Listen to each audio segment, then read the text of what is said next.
Hi again. Welcome to Pearl Magazine. In the late 70s, Hong Kong found itself at the center of a crisis that began far away.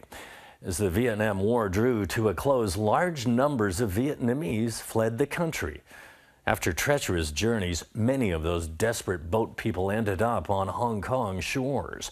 Local authorities scrambled to create refugee camps that would house them for years. Soon, the last remaining facility to house those refugees will be torn down to make way for public housing. But for many who lived there so long ago, the memories are still vivid. A radio announcement in Vietnamese that sealed the fate of many refugees in the 80s. Born in a refugee camp in Hong Kong, resettled in the UK. I am a Vietnamese refugee. This is my route. I can't deny it even if I wanted to.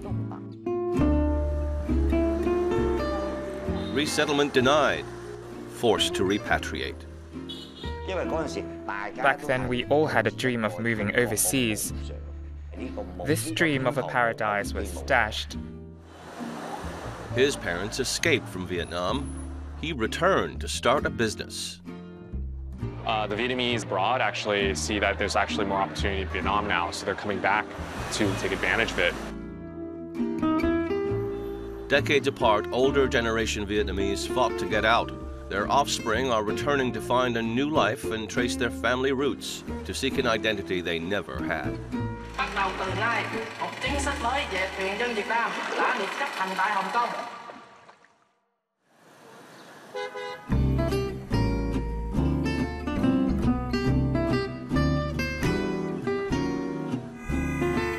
Ho Chi Minh City, previously known as Saigon, is one of the biggest cities in Vietnam. As a former French colony, the city brims with European charm. Born in Hong Kong and raised in the UK, Farah first set foot in Vietnam at the age of 18. She's here to place an order for uniforms for her Vietnamese restaurant staff in Hong Kong. Every time I come back, I'm pleasantly surprised. I love it here. I make sure I have lots of street food whenever I return. It gives me fond memories. Hello.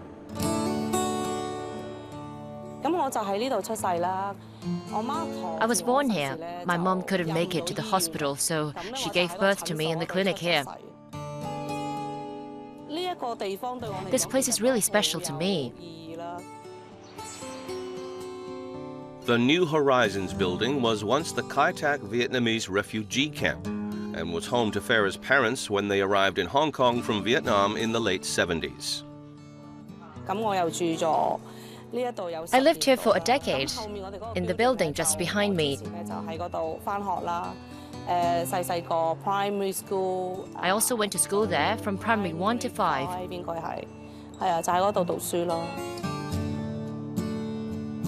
The building later became the headquarters of Christian Action, an NGO that aims to help refugees. It is said to be the last Vietnamese refugee-associated building in Hong Kong.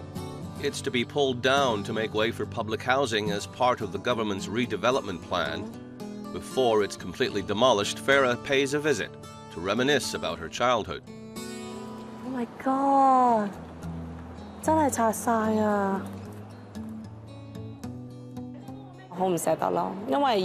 It really is a shame because the building has been around for many years, but there's not much we could do. Everything comes to an end sometimes. I'll miss it dearly. Large numbers of Vietnamese fled the country as the Vietnamese War drew to a close in 1975. Hong Kong saw a huge influx of Vietnamese boat people. They first came in fishing boats. By 1978, that had turned into freight ships subsequently, as a full-blown exodus had begun. Refugee camps had to be built as they waited to resettle abroad. Initially, refugees could go in and out of the camps at will, but the living conditions were far from ideal.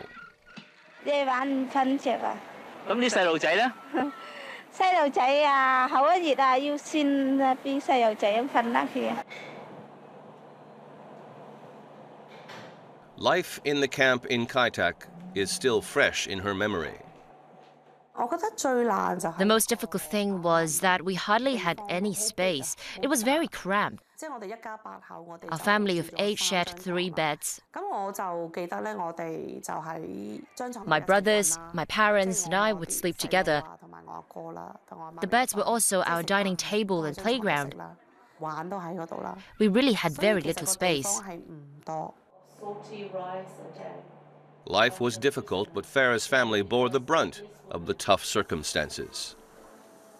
After living in the camp for 11 years, Farah's family resettled in the UK. This is me carrying my youngest brother at Kai Tak Airport, just before we left Hong Kong for the UK. In the 80s, many Vietnamese fled the country in a bid to find a new home. Leung was one of them. I arrived at Tai Chau in Hong Kong on August 8, 1989, and returned to Vietnam in November 1997. I left with my wife and daughter, the 3 of us. I had a son in Hong Kong in 1991. From Vietnam to Guangxi to Hong Kong, Leung's arduous journey was over land and by boat. He admits that he struggled deciding whether to leave Vietnam in the first place. The decision to leave was incredibly difficult to make because my parents were still here. I knew exactly why I had to leave. We were very poor. That's it. For 8 years, Leung's family lived in different detention centers in Hong Kong. After 1982, the refugees weren't allowed outside these areas. During those years, some of his only entertainment was canto pop.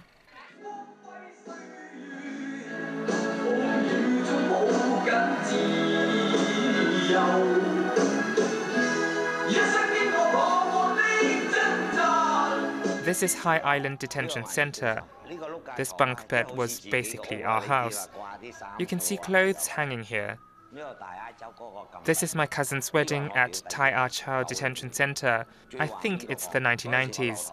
That's me on the side. I had long hair back then. This is my wife, my daughter, and my son. I had no personal freedom. It was almost impossible to go anywhere. A lot of Vietnamese would endure extreme hardship to come to Hong Kong in a bid to resettle overseas.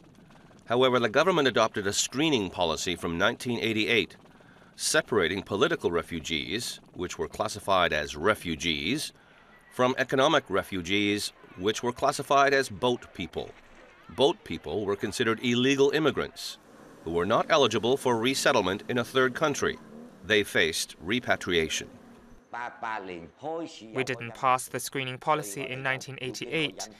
We had to come back because we were not eligible. I was very disappointed. I thought that this dream of a paradise was dashed. As the political situation gradually stabilized towards the end of the 80s, Vietnam's economy improved. According to the World Bank, Vietnam's GDP per capita rose from $95 in 1989 to more than $2,500 in 2018. Foreign direct investment also reached $15.5 billion in 2018. Leung very quickly adapted to life back in Vietnam upon his return and worked in the legal profession to help foreign investors with their ventures in the country. Foreign investors would consult me with regards to Vietnamese law. If they set up offices here, they hired me to help manage their businesses. Leung now works for a Taiwanese-owned coffee company. He says Vietnamese coffee is very famous, and so demand is strong in the domestic and export markets. The domestic market is very competitive, so we are planning to shift our focus to exports. We sell mainly to Taiwan now and are just starting to sell to China. Leung manages the 5 coffee shops of the company in Ho Chi Minh City and is responsible for growing the business. He says he's happy with his career. I don't face any issues with my livelihood. Simple yet content. Having survived the tough years as a refugee, one thing still rankles him. It's very ironic. In Vietnam, people consider us Chinese. We're Chinese Vietnamese. In China, they call us Vietnamese. Same in Hong Kong. Therefore, we don't know what we should identify as. Not everybody has benefited from the thriving Vietnamese economy, as central and northern parts of Vietnam are still relatively underdeveloped. In 2019, the 39 Vietnamese found dead in a refrigerated lorry trailer in Britain were suspected illegal immigrants, reflecting the difference in development between urban and rural areas. The economic development in Vietnam means new opportunities for many who go there, including offspring of refugees. Despite the situation, some children of refugees are still willing to work in Vietnam. But the Vietnam these children are discovering is very different from the one their parents left. Stay with us.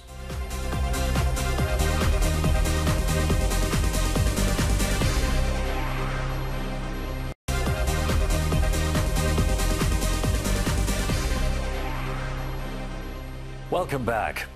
In 1975, a long, brutal war in Vietnam was finally ending. But for many, a new struggle was just beginning. Hong Kong became an unlikely destination for an influx of thousands of refugees. Now, decades later, their offspring are returning to Vietnam to make a new life in a land their parents fought to escape. The Vietnamese refugee and boat people saga in Hong Kong lasted 25 years.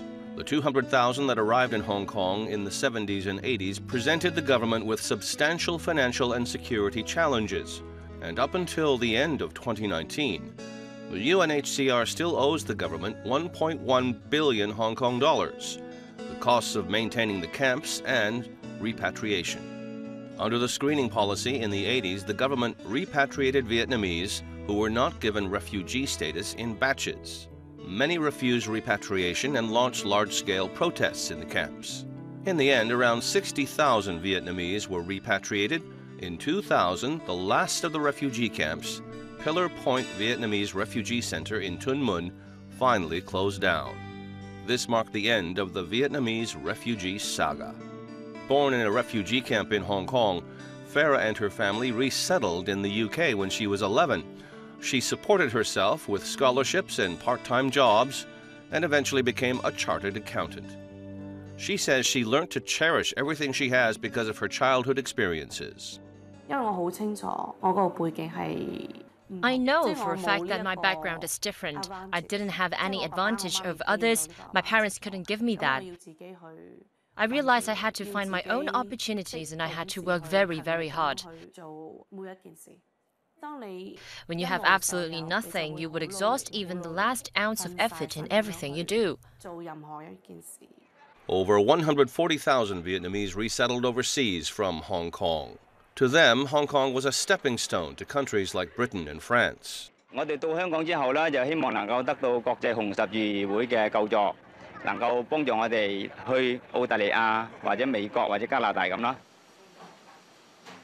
For baby signature, spicy or non-spicy? Mine, medium spicy. Yeah. In 2009, Farah moved back to Hong Kong with her Austrian husband. 2 years ago, she opened a shop that specializes in Vietnamese cuisine. She says Vietnamese food is very special to her because her parents ran a food stall in the refugee camp that literally put food on the table for her family of 8. I remember vividly that I used to help out with dishwashing for my parents. There were so many that I could hardly catch up with how fast they were used. Too many ate at my parents' stall as they were quite famous. I have very fond memories of this. The dishes were also the tastes of childhood for me, and my mum reminded us of our Vietnamese roots through these dishes. Born in Hong Kong, brought up in the UK, Farah says her parents have always told her about her Vietnamese identity. I identify as Vietnamese. That's because my parents would tell us we are Vietnamese refugees. They made sure we know our identity and wouldn't shy away from it. They wanted us to know how difficult it was for them to escape from Vietnam and that we are part of it. Farah has an 8-year-old daughter who's always at her shop. She hopes that her daughter can learn their culture through different Vietnamese dishes, like she did. What are we doing, Elizabeth, today? Coffee Vietnamese version. Yeah.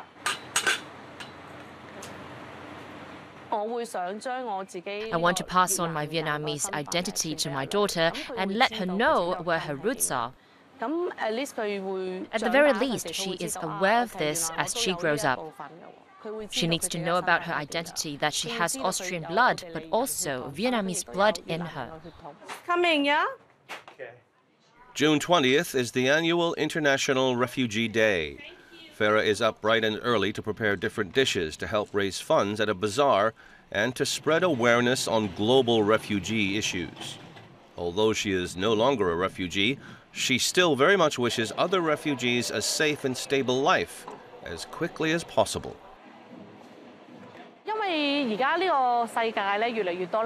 There is an increasing amount of refugees in the world because of wars, whether you are from Hong Kong or anywhere else. You need to know that refugees are a global issue, and everyone should know a bit more.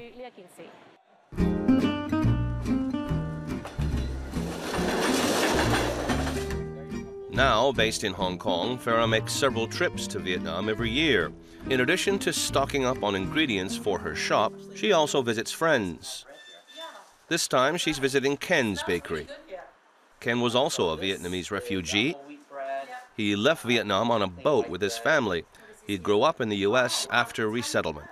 After university, I moved to Hong Kong and I worked at an investment bank. And I lived in Hong Kong for 13 plus years. A couple years ago, I moved back to Vietnam and recently purchased this bakery from the previous owners. Ken says the staff of his bakery are from a disadvantaged background, such as orphans and the disabled. He hopes the bakery will continue to grow to help more people in need. We can hire people from the neglected labor pool, people that are considered to be a burden to society, taking up resources, and then offering an environment where they can prosper, right? We train them. Of course, it takes a bit more effort to train them, but once you train them, they become our best staff. So this is some of the things. Ken's bakery left a deep impression on Farah. Like the disabled, refugees such as herself are victims of discrimination. All countries consider refugees a burden, but they are really not. Like the disabled. The society, or even their family, sees them as a burden. However, if they are given an opportunity, they can easily integrate into the society.